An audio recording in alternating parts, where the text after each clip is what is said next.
আসসালামু আলাইকুম ওরহমতুল্লাহি ওবারাকাতু। বিসমিল্লাহির রহমানির রহিম।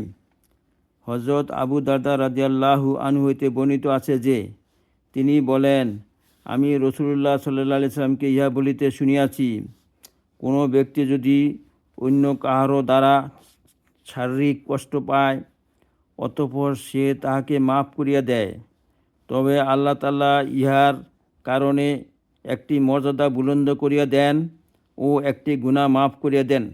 তিরমিজি। বিসমিল্লাহির রহমানির রহিম। হযরত জাওদান রাদিয়াল্লাহু আনহু বর্ণনা করেন যে রাসূলুল্লাহ সাল্লাল্লাহু আলাইহি সাল্লাম বলিয়াছেন, যে ব্যক্তি তাহার মুসলমান ভাইয়ের সামনে উযর পেশ করে ক্ষমা চায় এবং সে তাহার উযর কবুল করে না, ক্ষমা করে না, তবে তাহার এরূপ গুনাহ হইবে যেরূপ অন্যায়ভাবে ট্যাক্স উসুলকারীর গুনাহ হইয়া থাকে। ইবনে মাজাহ। বিসমিল্লাহির রহমানির রহিম।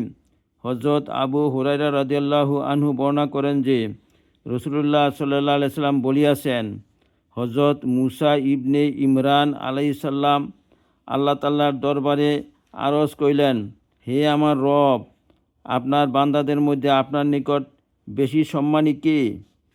আল্লাহ তাআলা বলেন, ওই বান্দা যে প্রতিশোধ লইতে পারে তবু সে মাফ করিয়া দেয়। বাইহাকি।